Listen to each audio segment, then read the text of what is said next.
Zakir. I'm trying to get in gynecology and obstetrics in Germany and Switzerland, and I'm working mainly with non-Muslim people. And I perceive that the biggest prejudice against Islam is about the equality between men and women. So my question is how to explain to them how it is in reality. Sister asked the question that she's a gynecologist and the major difficulty she has to try and prove the equality of men and women in Islam and how to do it.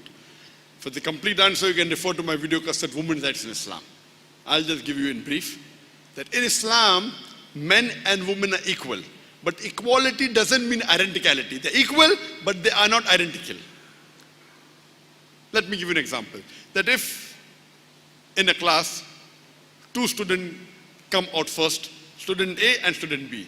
And in the question paper, if you analyze, there are 10 questions, each carrying 10 marks. When you analyze both the students who come out first, they get 80 out of 100. Student A in question number 1 gets 9 out of 10. Student B gets 8 out of 10. In question number 2, student A gets 8 out of 10. Student B gets 9 out of 10. In the remaining question from 3 to 10, both get 8 out of 10. If you add up, both get 80 out of 100. But in answer to question 1, student A is superior than B. In answer to question 2, student B is superior to A. Overall, both are equal. So in some aspects, the men have a degree of advantage. In some aspects, the women have a degree of advantage. Men and women, they are made biologically different. They are made physically different. They are made psychologically different. So based on the biological makeup, the physiological makeup, the psychological makeup, the roles are different. Many times they are same, sometimes they are different. I cannot say, okay, fine, I want to be equal to the woman and I want to give birth to a child. Allah has made me biologically different. And you are a gynecologist. No, I want to be equal to the woman, I want to give birth to a child.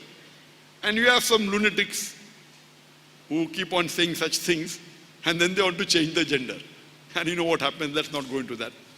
So men and women are equal, but they are not identical. For example, if a robber enters my house, I will not tell, I believe in women's liberalization, I will not tell my wife to go and fight the robber. Allah says in the Quran, in Surah Nisa chapter 4, verse number 34, that Allah has given more strength to the male as compared to the woman. So I should go and fight.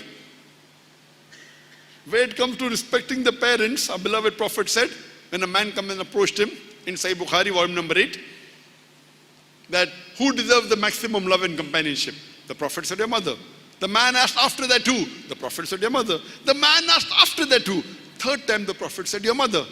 The fourth time when the man asked after that who? The Prophet said, your father. That means 75% of our love and companionship goes to the mother, 25% goes to the father. That means mother gets the gold medal, she gets the silver medal, as well as the bronze medal. Father has to be satisfied with the mere consolation prize. So where it comes to love, respect, companionship to the parents, the mother has a degree of advantage. Where it comes to strength, the men have a degree of advantage. So based on the biological makeup, the psychological makeup, the physiological makeup, men and women have different roles. They are equal, but not identical. For the complete reply, you can refer to my video cassettes, Women's Rights in Islam, along with the question and answer session. So based on each question they ask, inshallah, you can give a logical reply and convince them. Hope that answers the question.